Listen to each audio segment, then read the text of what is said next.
मौसमियाती तब्दीली के हवाले से बात कर लेते हैं ना, जहां पाकिस्तान के लिए ये एक संगीन ख़तरा बन रहा है। कहीं बादल बरस नहीं रहे हैं और कहीं कम वक्त में इतना ज़्यादा बरस रहे हैं कि जो रहमत है अल्लाह की उस जहमत में अभी तब्दील हो रही है लोगों के लिए। दरियाओं में सैलाब आ रहा है, शहर अर्बन फ्लडिंग से दो चार हो रहे हैं। बुध को भी कुछ इसी तरह का मामला पेश आया है, जब पंजाब के मुख्तलिफ शहरों में बारिश का आगाज़ हो गया, ठंडी हवाएं चली, मौसम खुशगवार हो गया, शहरियों ने सुख का सांस लिया। लेकिन ये जो खुशी थी ये ज़्यादा देर तक बरकरार नहीं रह सकी।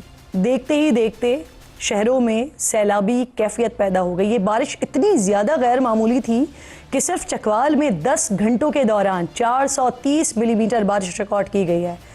बारिश के बाइस कई राबता पुल टूटे, सड़कें बह गईं, गांव का राब्ता एक दूसरे से मुनक़ता हो गया, पानी घरों के अंदर तक दाखिल हो गया। खेती बाड़ी के लिए बनाए गए कई निजी डैम भी बारिश बर्दाश्त नहीं कर पाए और टूट गए।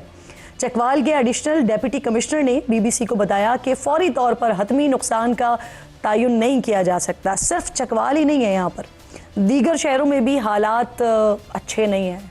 जहलुम, अटक, मंडी बहाउद्दीन, हाफिजाबाद और मुल्तान समेत दीगर कई शहरों में कई फुट पानी खड़ा हुआ है।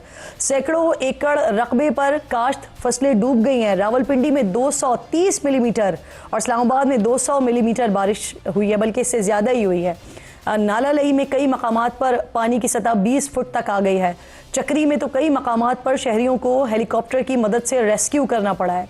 दरियाए सिंध में जिना बराज, चश्मा और कालाबाग के मकाम पर दरमियाने दर्जे का सैलाब है। दरियाए जहलुम में भी ऊंचे दर्जे के सैलाब का खतरा है, जिसके लिए झंग में फ्लड अलर्ट, भेरा और शाहपुर के लिए रेड अलर्ट जारी कर दिया गया है। नाज़रीन, 26 जून से शुरू होने वाली है मानसून बारिशों में अब तक 193 अफराद अपनी जानों से जा चुके हैं। जो सबसे ज़्यादा अमवात रिकॉर्ड हुई हैं वो पंजाब है, जहां 44 अफराद जाबाक हुए हैं। दूसरे नंबर पर जो सूबा रहा है वो है खैबर पख्तूनख्वा, यहाँ पर 40, सिंध में 21 और बलूचिस्तान में 16 अफराद अपनी जानों से चले गए हैं। वज़ीर आला पंजाब मरीम नवाज शरीफ ने PDMA का दौरा किया है और कहा है कि हालिया दिनों में रिकॉर्ड बारिशें हुई हैं, लेकिन पंजाब में मौसर तैयारी के पेश नज़र नुकसानात कम हो रहे हैं। बारिशों के बाद जो इंफ्रास्ट्रक्चर की बहाली है उसका काम शुरू हो जाएगा। दूसरी तरफ महकमा मौसमियात ये खबरदार कर रहा है कि 21 जुलाई से बारिशों का एक और स्पेल बरसने के लिए तैयार है। अब अगर नुकसान से बचना है तो फिर फौरी इक़दाम तो नागुज़ीर हैं।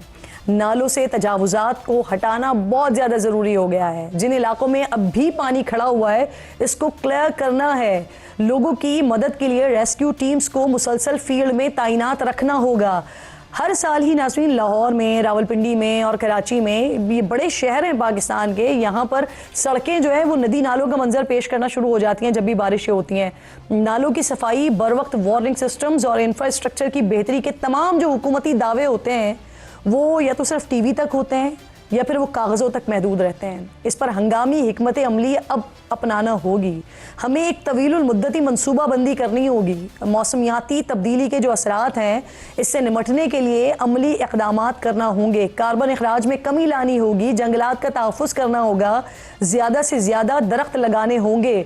जो ग्रे एरियाज़ हैं, ब्राउन एरियाज़ हैं, इनको कम से कम करना होगा, ग्रीन एरिया को बढ़ाना होगा और ये सब हमें हंगामी तौर पर करना होगा।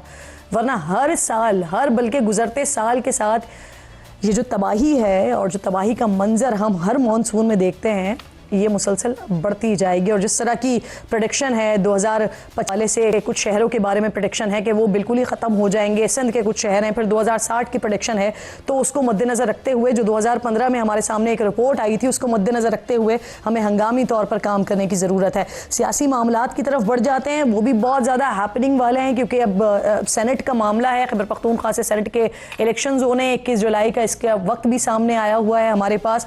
और इस पर जो कुछ हो रहा है, पाकिस्तान तहरीक इंसाफ है, PMLN है, पाकिस्तान पीपल्स पार्टी है, JUIF है और ये चारों जमातें हैं जिनके बीच ये मामला बहुत तेज़ी के साथ घूम रहा है। इस पर बात करने के लिए प्रोग्राम के आगाज़ में नियाज़ुल्लाह नियाज़ी साहब जो कि तर्जुमान हैं पाकिस्तान तहरीक इंसाफ के बानी इमरान खान के, वो मेरे साथ इस वक्त प्रोग्राम में मौजूद हैं। आपकी बेहद शुक्रगुजार हूँ सर, आपके वक्त की बेहद शुक्रगुजार हूँ। सबसे पहले मुझे ये फरमाइए जो सेनेट टिकट्स है इसके मामले पर पाकिस्तान तहरीक इंसाफ के दरमियान एक वाज़ेह रेफ्ट या वाज़ेह तौर पर एक बड़ी हमें तकसीम दिखाई देती है।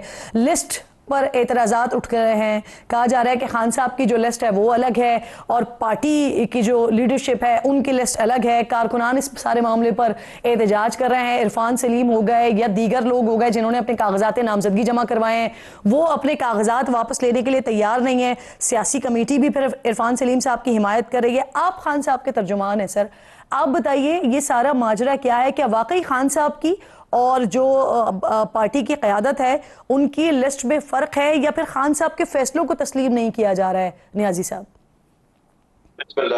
किरण, सबसे पहले तो तर्जमान अपनी गुजारिशात दो पेश करेगा कि तर्जमान की तो 24 मार्च को जो Islamabad high court larger bench का फैसला था उसके मुताबिक एक स्केड्यूल दिया गया था कि हर ट्यूसडे को 6 वकला की मुलाकात होगी और खान की फैमिली की मुलाकात होगी। उसके बाद किरण, मेरा ख्याल है मेरी 2 दफा मुलाकात हुई, ये 27 मार्च को और 2 मेरी कोई मुलाकात नहीं। जबकि तर्जमान का और सेक्रेटरी जनरल का मिलना खान साहब से जरूरी होता है कि पार्टी पॉलिसी डिस्कस करना। जब खान साहब की स्टेटमेंट को मैं आपके साथ शेयर करता तो आज आपके सामने कोई अबहम ना होता कि ये चीजें डिस्कस हो रही हैं। अब जो खान साहब से लिस्ट डिस्कस हुई वो ये हुई कि पार्टी का एक मैकेनिज्म के तहत लिस्ट बनती है। हमारी पार्टी में पार्लियामेंट पार्टी में पूरी लिस्ट देखी जाती है और पार्लियामेंट्री पार्टी मीन्स जितने हमारे एमपीएज हैं 145 के करीब केपीके में हमारे एमपीएज हैं। उसके ऊपर एक एपेक्स बॉडी है, पॉलिटिकल कमेटी है। फिर पॉलिटिकल कमेटी उसको अप्रूव करती है, फिर उसके पास खान के पास लिस्ट जाती है। आपने जो कहा कि शायद एक लिस्ट और है और दूसरी कोई खान साहब ने और अप्रूव की, ये नहीं है। जो अभी देखो ना, अभी भी बहस हो रही है, वहां बाहर लोग मुजाहरे भी कर रहे हैं, सारी चीजें हो रही हैं, लेकिन खान साहब के पास जो लिस्ट गई है वो बाकायदा 2 फोरम से अप्रूव हो के खान साहब ने अप्रूव की वो लिस्ट। अब आ जाए जो पार्टी के अंदर झगड़े होते हैं, मेरा ख्याल है कि 8 फरवरी को खान साहब को इस लोगों ने इतना मैंडेट दिया कि लोगों की वर्कर की एक्सपेक्टेशन बढ़ गई है और ये वाहिद पार्टी है जिसने आके ये बताया है कि पार्टी का असल जो असासा है वर्कर है, एक वर्कर ने ही परवेज खट्टर को इलेक्शन हराया है। तो लिहाजा ये जो चीजें होती हैं जो मीडिया पे चल रही हैं, मैं बतौर तर्जमान ये बता देना चाहता हूँ। कलामी की माजरत, आपने बड़ी इंपॉर्टेंट बात की है, मैं चाह रही हूँ जरा उसको मजीद आप क्लियर कर दीजिएगा, क्योंकि जो आपके अपने कारकुनान हैं उनके लिए ये बड़ा वाजे हो जाएगा। आप ये कह रहे हैं कि जो लिस्ट हमारे सामने मौजूद है, ये पहले जो पाकिस्तान तहरीक इंसाफ की लीडरशिप है, जो सियासी कमेटी है, उनकी जानिब से पहले ये लिस्ट मरतब की गई है और उसके बाद ये खान साहब ने तौसीक की है इसकी। जी हाँ, मैं बताता हूँ। मैंने दो की बात की। पहले मैंने कहा पार्लियामेंट्री कमेटी और उसके बाद एक दूसरा फोरम पॉलिटिकल कमेटी। ये दोनों प्रोसेस से लिस्ट गुजर के जाती है। अब किरण ये देखें कि अब जो बाई इलेक्शन हो रहा है 31 को, सानिया मिर्जा जो निश्तर साहिबा की सीट है, उस सीट के ऊपर बाई इलेक्शन होना है और उस इलेक्शन के लिए अब 4 कैंडिडेट है, 4 के 5 कैंडिडेट। अब देखिए 5 कैंडिडेट में तो एक को टिकट ओके होना है। जब एक का होता है तो 3 कैंडिडेट लामहला वो उसके खिलाफ बोलते हैं। अब ये पार्टी 8 फरवरी के बाद एक साबित हो चुकी है कि लोगों ने चारों सूबों में इस पार्टी के ऊपर एतमाद करके भारी मैंडेट दिया, जो कि फॉर्म 47 से बेशक चुरा लिया गया।